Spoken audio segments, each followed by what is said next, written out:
Hi viewers, welcome to Sri Akshaya's kitchen. இன்னைக்கு நம்ம கிச்சன்ல ஒரு டேஸ்டியான உருண்டை குழம்பு ரெசிபி தாங்க பார்க்க போறோம். இதுக்காக நம்ம தனியா உருண்டைகளை வேக வைக்கணுங்கிற அவசியமே இல்லைங்க. ஸோ வேக வைக்காமலேயே இந்த உருண்டைகள் பிரேக் ஆகாம அந்த குழம்புல எப்படி எந்த பக்குவத்துல சேர்க்கணுங்கிற மாதிரியான சின்ன சின்ன டிப்ஸ் எல்லாமே இந்த வீடியோல சொல்லியிருக்கேன். ஸோ வீடியோ ஃபுல்லா ஸ்கிப் பண்ணாம பாருங்க. வாங்க வீடியோக்குள்ள போலாம். உருண்டை குழம்பு செய்யறதுக்கு நான் அன்னைக்கு 1 மணி நேரத்துக்கு முன்னாடியே கடலைப்பருப்பு ஊற வச்சு எடுத்து வச்சிருக்கேன். பாருங்க, அது நல்லாவே ஊறிடுச்சு. இப்போ அதை தண்ணியை மட்டும் நல்லா வடிச்சு எடுத்துக்கலாம். ஒரு மிக்சி ஜார்ல ஒரு 3 போல காஞ்ச மிளகாய், அதோட ஊற வச்சு வச்சிருந்த கடலைப்பருப்பையும் சேர்த்து நல்லா அரைச்சி எடுத்துக்கலாம். ரொம்ப நைஸாகவும் அரைக்காம ரொம்ப பிறுபிறுப்பாகவும் அரைக்காம இப்போ நான் காட்டுற பதத்துக்கு அரைச்சி எடுத்துக்கோங்க. இந்த பதத்துக்கு அரைச்சி எடுத்துக்கலாம். சில பேர் இதுல துவரம்பருப்பும் கடலைப்பருப்பும் ரெண்டும் சேர்த்து செய்வாங்க. பட் அன்னைக்கு வெறும் கடலைப்பருப்பு மட்டும் தான் எடுத்திருக்கேன். இப்போ இதுல பொடியா நறுக்குனா ஒரு பெரிய வெங்காயம், பச்சை மிளகாய், கொஞ்சமா இஞ்சி, அதோட கருவேப்பிலை சேர்த்துக்கோங்க. இப்போ இதில் கொஞ்சமா பெருங்காயத்தூள், தேவையான அளவு உப்பு சேர்த்து நல்லா பிசைஞ்சு எடுத்துக்கலாம். நீங்க வடைக்கு மாவு எப்படி ரெடி பண்ணுவீங்க அதே மாதிரி தான் இதுக்கும். வடைக்கு இதோட இன்னும் கொஞ்சம் பிறுபிறுன்னு இருக்கும். அதுக்கு ஒரு அடுத்த பக்குவத்துக்கு இதை நம்ம அரைச்சி எடுத்துக்கிறோம், வேற ஒன்றும் இல்லை. இப்போ நல்லா பிசைஞ்சு எடுத்தாச்சு. இப்போ இதை நம்மளுக்கு எந்த சைஸ் வேணுமோ அந்த சைஸ்க்கு உருண்டைகளாக உருட்டி எடுத்துக்கலாம்.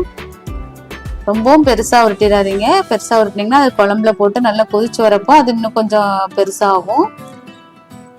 ஸோ நான் இன்னைக்கு மீடியம் சைஸ்ல நான் உருட்டி எடுத்துக்கிறேன். பாருங்க, இந்த சைஸ்ல நான் உருட்டி எடுத்துக்கிறேன். இதே மாதிரி எல்லா மாவையும் நம்ம உருட்டி எடுத்துக்கலாம்.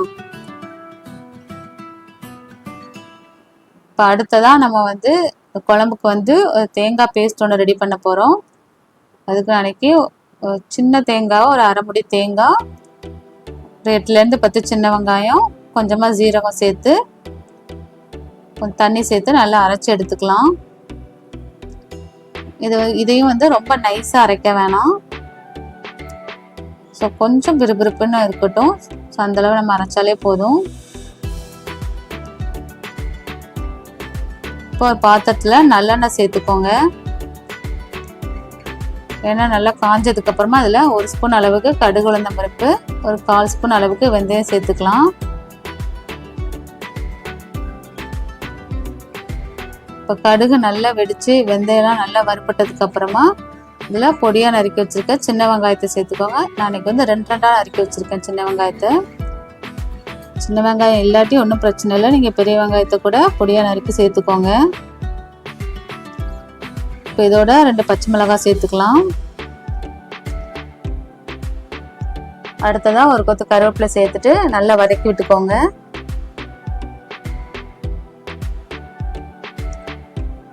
இப்போ வெங்காயம் நல்லா வதங்கிடுச்சு. இதில் ஒரு 2 தக்காளியை நான் கட் பண்ணி சேர்த்துருக்கேன். ஒரு சின்ன சைஸ்ல இருக்கக்கூடிய 2 தக்காளி தான் சேர்த்துருக்கேன்.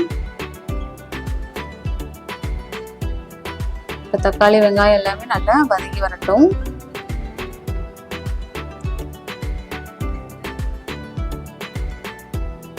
இப்போ பாருங்க, தக்காளி எல்லாமே நல்லா மசிய வந்துருச்சு. இந்த ஸ்டேஜில் நம்ம மசாலா சேர்த்துக்க போகிறோம். நான் இன்னைக்கு 2 டேபிள் ஸ்பூன் அளவுக்கு சாம்பார் பொடி, 1 ஸ்பூன் தனி மிளகாய்த்தூள், 1 ஸ்பூன் தனியாத்தூள், அப்புறம் 1 ஸ்பூன் பெருங்காயத்தூள், ஒரு 1/4 ஸ்பூன் மஞ்சள் தூள் சேர்த்துருக்கேன். சேர்த்துட்டு நல்லா கலந்து விட்டுக்கோங்க. மசாலா சேர்க்கும் போது எப்பவுமே அடுப்பை லோ ஃப்ளேமில் மாற்றிக்கோங்க. இப்போ ஒரு தடவை நல்லா பெரட்டி விட்டதுக்கு அப்புறமா இதுல நம்ம புளித்தண்ணி சேர்க்க போறோம். நான் இன்னைக்கு ஒரு நெல்லிக்காய் சைஸ் அளவுக்கு புளியை நல்லா கரைச்சி எடுத்து வச்சிருக்கேன். ஸோ அந்த புளித்தண்ணியை இதோட நம்ம சேர்த்துக்கலாம்.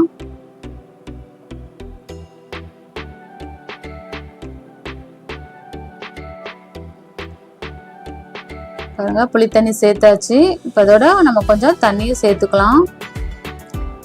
சேர்த்துட்டு நல்லா கலந்து விட்டுக்கோங்க.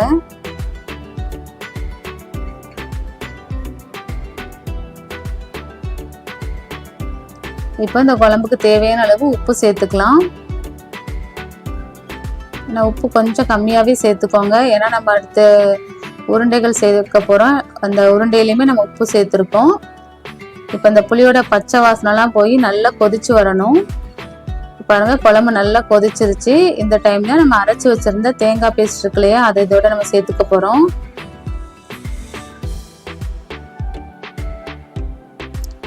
பாருங்க நல்லா கொதிச்சு புளியோட பச்சை வாசனை நல்லா போயிடுச்சு. இந்த டைம்ல நம்ம தேங்காய் பேஸ்ட்டை சேர்த்து நல்லா கொதிக்க வைக்கணும்.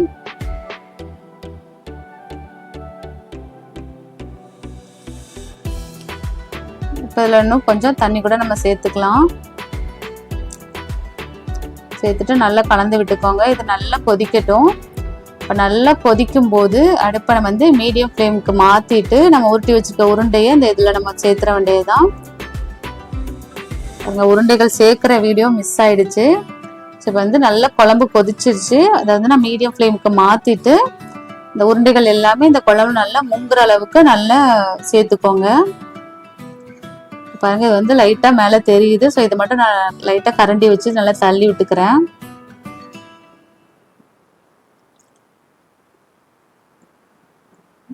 ஏன்னா உருண்டைகள் வந்து சேர்த்தோடனே நீங்கள் கரண்டி போட்டு கிண்டுனீங்கன்னா அது எல்லாமே பிரேக் ஆகிடும்.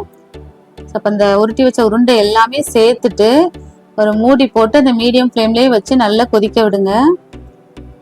இப்போ இந்த உருண்டை எல்லாமே நல்லா வெந்துடுச்சுன்னா அது ஆட்டோமேட்டிக்காக மேலே மிதக்க ஆரம்பிச்சிரும்.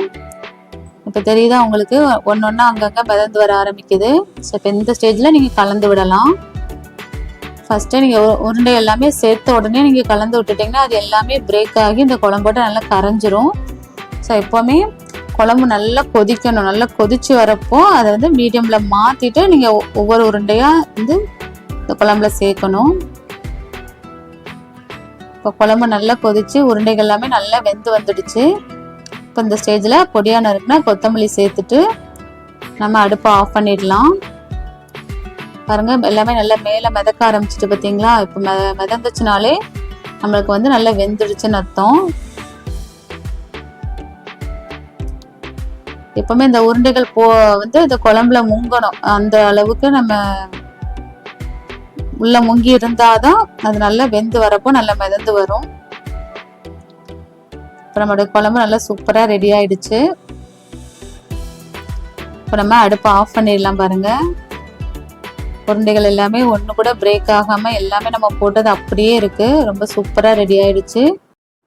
ஸோ நீங்களும் இதே மாதிரி ட்ரை பண்ணி பார்த்துட்டு உங்களோட ஃபீட்பேக்கை மறக்காமல் கமெண்டில் ஷேர் பண்ணுங்கள். இதே மாதிரி வேற ஒரு ரெசிபியோட அடுத்த வீடியோவில் பார்க்கலாம்.